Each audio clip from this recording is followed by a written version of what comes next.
नमस्कार, मी स्वाती गोडसे. आपण पाहताय न्यूज 18 लोकमत. बुलेटिनमध्ये आपल्या सगळ्यांचं स्वागत आहे आणि सुरुवातीला बातमी आहे गडचिरोलीमधून. गडचिरोली जिल्ह्यात महाराष्ट्र तेलंगणा सीमेवर तेलंगणा सरकारनं उभारलेल्या मेडीगट्टा कालेश्वर प्रकल्पाच्या चौकशीसाठी राज्य सरकारनं समिती नियुक्त केली आहे. गोदावरी नदीवर तेलंगणा सरकारनं 80,000 कोटींचा भव्य सिंचन प्रकल्प उभारलाय आणि या प्रकरणी अनेक वादग्रस्त मुद्द्यांची चौकशी नागपूरचे विभागीय आयुक्त संजीव कुमार यांच्या नेतृत्वाखाली करण्यात येत आहेत आणि याच संदर्भातला तिथला आढावा घेतला आमचे प्रतिनिधी महेश तिवारी यांनी. महाराष्ट्र तेलंगणा सीमेवर पोचंपल्ली गावाजवळ गोदावरी नदीवर तेलंगणाचे मुख्यमंत्री के चंद्रशेखर राव यांच्या स्वप्नातला हा 80,000 कोटी रुपयांचा भव्य असा प्रकल्प मेडीगट्टा कालेश्वर उभारण्यात आलेला आहे. 2015-16 मध्ये प्रकल्पाच्या बांधकामाच्या सुरुवातीच्या काळात महाराष्ट्रातल्या सिरोंचा तालुक्यातल्या नागरिकांनी विरोध करून आंदोलन केलं होतं. त्यानंतरही या प्रकल्पाच्या बांधकामाला मंजुरी मिळाल्यानंतर प्रकल्पाचे बांधकाम तेलंगणा सरकारनं तीव्र गतीनं केलं.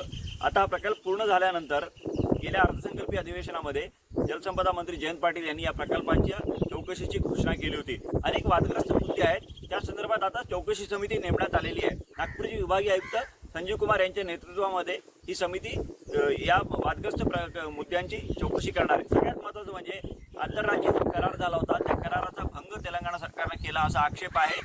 कागदोपत्री जो कराराची वास्तविक परिस्थिती आहे त्याच्यापेक्षा जास्तीचं बांधकाम तेलंगणा सरकारने केलेलं आहे आणि त्यामुळे महाराष्ट्रातल्या सीमावर्ती गावांना पाण्यात बुडण्याचा धोका आहे किंवा पुराचा फटका बसण्याची शक्यता आहे असा आक्षेप आहे. दुसरं, ज्या जमिनी संपादित करण्यात आलेल्या त्या जमिनींचा जो दर आहे तो दर असेल किंवा जमिनी शेतकऱ्यांकडून भीतीने किंवा भीती दाखवून किंवा धमकी देऊन संपादित करण्यात आल्या अशा सुद्धा एक आरोप आहे.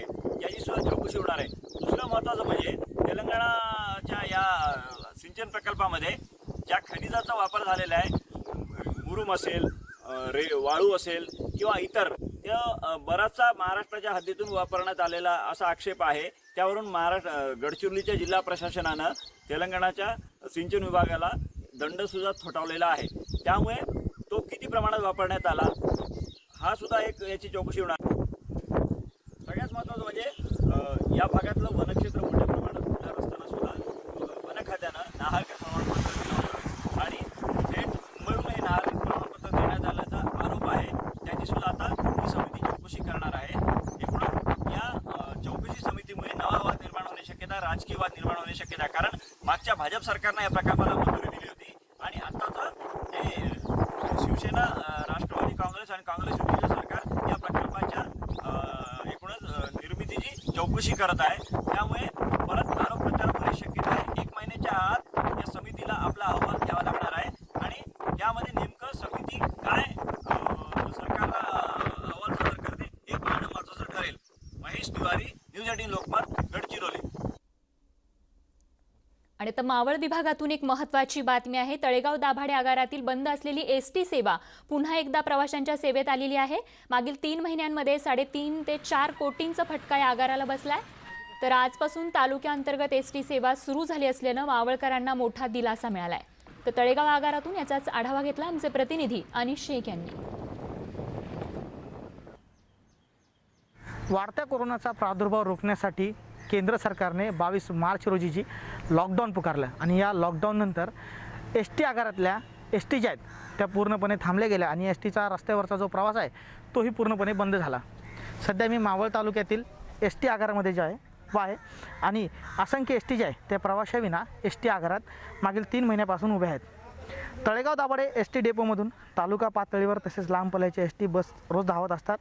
यामध्ये या आगारातून रोज तुळजापूर, पंढरपूर, बीड, नाशिक, कोल्हापूर, भगवानगड तसेच महाराष्ट्रातल्या इतर भाग ज्या आहेत त्या एस टींची दरवळ असते.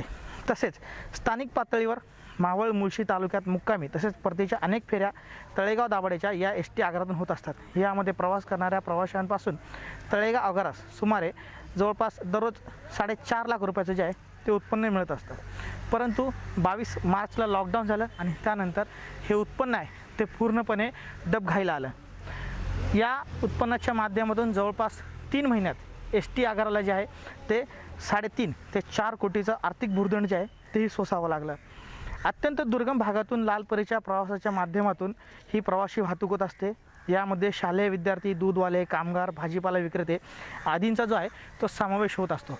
परंतु मागील जवळपास 3 महिन्यापासून हा प्रवास पूर्णपणे बंद आहे. परंतु तालुक्यात आजपासून जो आहे तो एस टीचा प्रवास पूर्णपणे पुन्हा सारखा सुरू झालेला आहे आणि शासनाने दिलेल्या नियमांचं पालन करून या एस टीमध्ये जो आहे तो प्रवाशांना प्रवेश दिला जात आहे. एका सीटवर एकच व्यक्तीने एकच प्रवाशाने बसायचं आहे. तसेच 6 आसनी सीटवर 3 प्रवाशांनी बसायचं आहे. असा नियम जे आहे ते एस टी महामंडळाकडून ठरवून दिलेला आहे आणि त्या नियमांचं काटेकोरपणे पालन करत सध्या तोट्यात चाललेल्या एस टी महामंडळाला पुन्हा एकदा उभारी देत नफ्याकडे आणण्याची मोठी जबाबदारी या एस टी कर्मचाऱ्यांच्या खांद्यावर येऊन ठेपलेली आहे. व्हिडिओ जर्नलिस्ट राज सर, न्यूज 18 लोकमतसाठी अनिश शेख, मावळ. आणि आता बातमी आहे दौंड तालुक्यामधून. लॉकडाऊन दरम्यान गेले 2 महिने बंद असलेल्या एस टीची चाक आता पुन्हा एकदा ग्रामीण भागासाठी सुरू झाल्याचं बघायला मिळतंय. दौंड तालुक्यात प्रवासी संख्या कमी असल्यानं दौंड तालुक्यातील एस टी बारामती तालुक्यापर्यंत सोडण्याचा निर्णय जो आहे तो घेण्यात आलाय.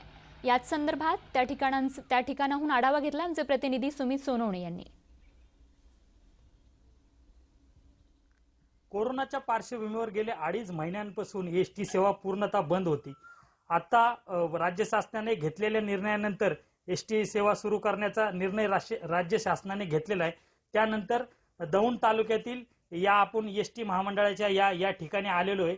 या ठिकाणी सुरुवातीच्या बारामतीच्या 2 फेऱ्या आणि चौफुला जे दौंडपासून 30-40 किलोमीटरच्या अंतरावर आहे त्या ठिकाणी बारामती एस टीच्या सेवा देण्यात येणार आहे. त्यानंतर जशी नागरिकांची जशी प्रवाशांची गर्दी होईल तशी त्या प्रमाणात या ठिकाणून एस टी सोडण्यात येणार आहे. सुरुवातीला फक्त 3 एस टीवर हे सगळं सुरू होणार आहे असं या ठिकाणच्या आगार प्रमुखांनी सांगितलेले. त्यामुळेच काही दिवसांपासून चाकं बंद असलेली आपली लालपरी आता मात्र कुठंतरी रस्त्यावर आलेली आहे. त्यामुळेच या सगळ्यामध्ये आता प्रवाशांनी या एस टीचा बसण्याचा आनंद घ्यावा आणि गेल्या 2.5 महिन्यांपासून आपण एस टीची आतुरतेने वाट पाहत होतो ती मात्र आता आपल्या रस्त्यावर पाहायला मिळते. सुमित सोनवणे, न्यूज 18 लोकमत, दौंड. आणि आता बातमी आहे नाशिकमधून. नाशिकमध्ये मान्सूनने हजेरी लावलेली आहे. नाशिकमध्ये आज पुन्हा पावसानं जोरदार हजेरी लावली आहे. मुसळधार पावसानं जनजीवन प्रभावित तर झालंच आहे, शिवाय शहरातील अनेक प्रमुख रस्ते जलमय झाल्याचं बघायला मिळतंय. अनेक सखल भागांमध्ये पाणी साचलंय.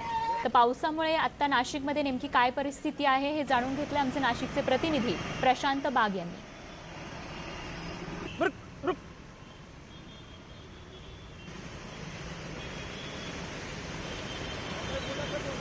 मान्सूनच्या जोरदार सरींनी पुन्हा एकदा गोदावरी नदीपात्र प्रवाहित झालेले आहे. शहरातील अनेक भागामध्ये प्रचंड मोठ्या प्रमाणात पाणी साचलं आहे की उंच भाग असो, सखल भाग असो, प्रत्येक ठिकाणी इशारे दिले आहेत.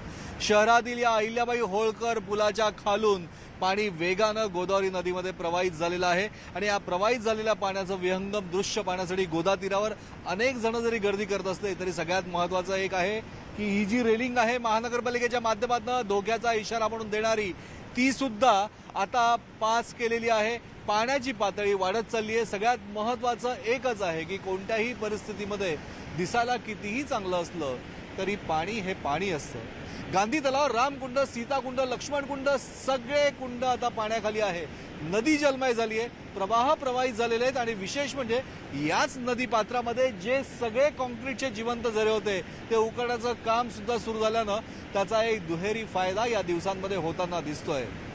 नाशिक जिल्हा खरं तर पाण्याचं वरदान असलेला जिल्हा. लहान मोठी 24 धरणं या जिल्ह्यात आहे. त्र्यंबकेश्वर आणि इगतपुरी या 2 तालुक्यांमध्ये प्रचंड मोठ्या प्रमाणात पाऊस होत असतो.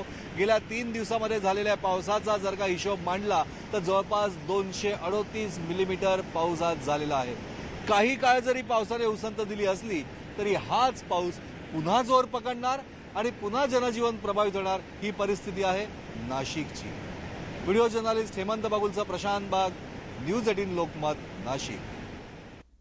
नाशिकनंतर बातमी आहे जळगाव जिल्ह्यातून. जळगाव जिल्ह्यात झालेल्या ढगफुटीमुळे डॉक्टर उल्हास पाटील कृषी महाविद्यालयात लावण्यात आलेल्या फळबागांचं मोठं नुकसान झालंय. 200 एकरमध्ये लावण्यात आलेली केळी, लिंबू, पपई, पेरू अशा फळबागांचं लाखोंचं नुकसान झालंय. तसंच नवीन विहिरींचंही मोठं नुकसान झालेलं आहे.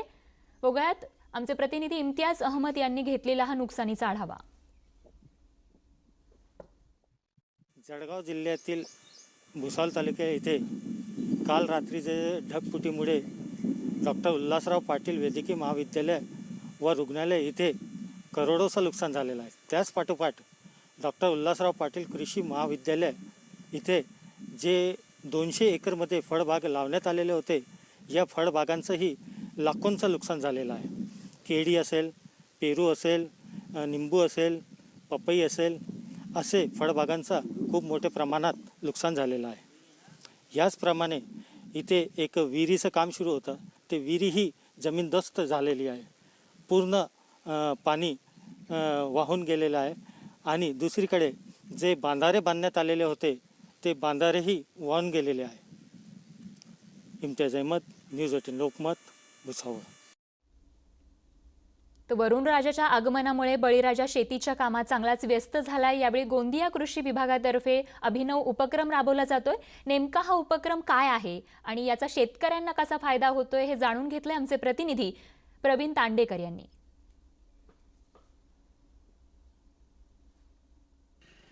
सध्या महाराष्ट्रामध्ये मान्सूनचं आगमन झालेलं असून शेतकरी आपल्या शेतीच्या कामामध्ये व्यस्त झालेला आहे। त्याकरता गोंदिया जिल्हा कृषी विभागाने एक अभिनव उपक्रम राबवत शेतकऱ्यांच्या शेतावरच बियाणे उपलब्ध करून देण्याचा निर्णय घेतलेला आहे। सध्या कोरोनाचा प्रादुर्भाव पाहता शेतकरी हे कृषी केंद्रावर गर्दी करणार आणि त्याच्यामुळे सोशल डिस्टन्सचं पालन होणार नाही, त्याकरिता गोंदिया जिल्हा कृषी विभागाने हा उपक्रम राबविला आहे। शेतकऱ्यांना शेतकऱ्यांच्या शेतावरच बियाणे उपलब्ध करून देण्यात येत आहे। जे दर कृषी केंद्रावर शेतकऱ्यांना मिळत आहेत त्याच दरामध्ये आता शेतकऱ्यांना बियाणे त्यांच्या शेतावरच उपलब्ध करून देण्यात येत असून शेतकऱ्यांचा वेळही वाचलेला आहे आणि शेतकऱ्यांना येण्या जाण्याकरता जो वाहतूक खर्च लागणार होता तो सुद्धा वाचलेला असून शेतकऱ्यांमध्ये आनंद पाहायला मिळत आहे। प्रवीण तांडेकर, न्यूज 18 लोकमत, गोंदिया। अमरावती जिल्ह्यात कोरोना बाधित रुग्णांची संख्या झपाट्याने वाढत चालली आहे। पूर्वी केवळ एका विशिष्ट भागात असणारा कोरोनाचा प्रादुर्भाव आता मात्र शहरात सगळीकडे पसरत चालल्याचं बघायला मिळतंय। जिल्ह्यात आतापर्यंत 17 जणांचा कोरोनाने मृत्यू देखील झालाय। मात्र समाधानाची बाब म्हणजे मोठ्या प्रमाणात रुग्ण बरे देखील होत आहेत।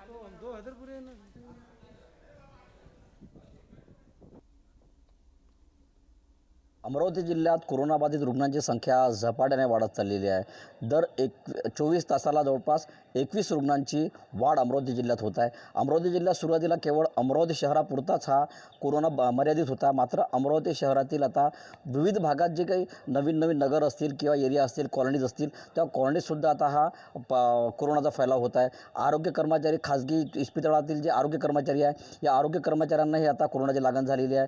खाजगी व्यवसाय करणारे लोक असतील, डॉक्टर असतील, यांनाही कोरोनाची लागण झालेली आहे। महत्त्वाचं म्हणजे यात आता 338 रुग्ण आतापर्यंत अमरावती जिल्ह्यात कोरोनाचे पॉझिटिव्ह आढळलेले आहे। त्यापैकी समाधानाची बाब म्हणजे जवळपास अमरावतीतून आतापर्यंत 250 रुग्ण बरे झालेले आहे। ही अमरावतीकरांसाठी निश्चितच समाधानाची बाब असली तरीही अमरावतीत जो विविध भागात कोरोनाचा फैलाव होत आहे त्यामुळं अमरावतीकरांना आता सतर्क राहण्याची गरज आहे। आज अमरावतीमध्ये जवळपास 71 पेशंट जे आहे ते अमरावतीमध्ये रुग्णालयात दाखल आहे। त्यापैकी 5 रुग्ण जे आहे, 5 रुग्ण नागपूरच्या इस्पितळात दाखल आहे। एकूणच पाहिलं तर झपाट्याने वाढ होत असले तरी अमरावतीच्या रुग्णसंख्येत रिकव्हरीचा रेटही चांगला आहे। मात्र नागरिकांनी आता सतर्क राहण्याची गरज आहे।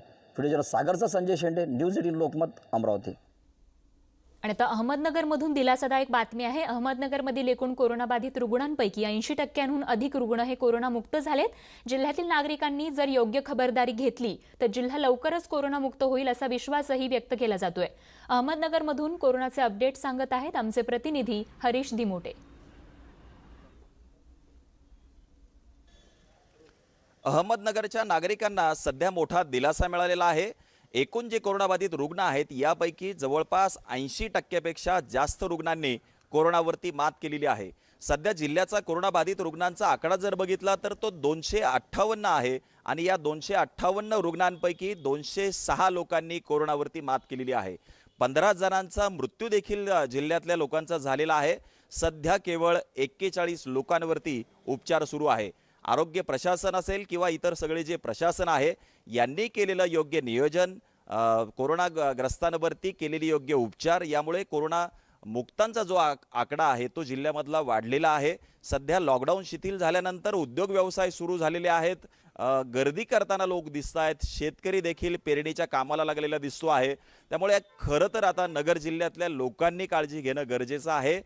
जे मार्गदर्शक ज्या सूचना केलेल्या आहेत, मास्कचा वापर करणं, सॅनिटायझरचा वापर करणं, सोशल डिस्टन्सचा जो आहे तो त्याची अंमलबजावणी करणं, या गोष्टी जर लोकांनी पाळल्या तर नगर जिल्ह्याचा हा कोरोनामुक्तांचा जो आकडा आहे तो आणखी वाढेल आणि जिल्हा लवकरच कोरोनामुक्त होईल. हरीश देमोटे, न्यूज 18 लोकमत, अहमदनगर. नगरमधल्या दिलासादायक बातमीसह अगदी छोटासा ब्रेक घेऊन लगेचच परत येतोय. बघत रहा न्यूज 18 लोकमत.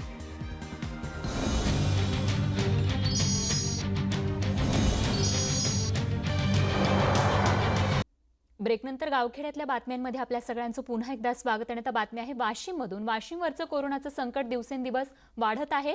जिल्ह्यात मागील 10 दिवसांमध्ये तब्बल 44 तर 2 दिवसात 27 नवे कोरोनाचे रुग्ण आढळून आले. कोरोनाचा वाढता धोका लक्षात घेऊन रिसोड कृषी उत्पन्न बाजार समिती बंद ठेवण्याचा निर्णय आता प्रशासनानं घेतलाय. इतकंच नाही तर शहरातील व्यापाऱ्यांनीही आपली दुकानं येत्या बुधवारपर्यंत बंद ठेवण्याचा निर्णय घेतलाय. वाशिममधून कोरोना संदर्भातील याच माहितीचा आढावा घेतला आमचे प्रतिनिधी किशोर गोमाशे यांनी.